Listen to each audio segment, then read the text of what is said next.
And I remember like an obsession with cartography and maps. And in fact, my parents had an old, they had these films, these little films that you could show in a projector. They had one of me where it's probably 3 years old, trying to pick up the Times Atlas of the World, which I obviously couldn't pick up, but, attempting to do that and opening pages. And, I loved maps and maps of the earth and maps of the sky.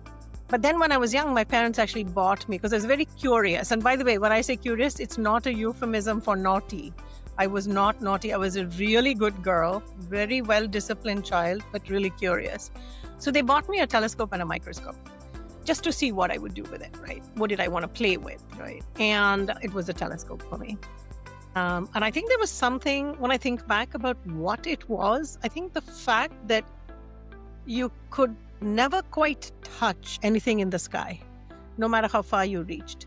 The fact that you couldn't manipulate that, right? That was part of the mystery and seduction for me. Whereas, with the microscope, right, you could make the plates. So, I had all the plates. I would take various plants, leaves, insects, and kind of look at them. And so, yeah, it started there.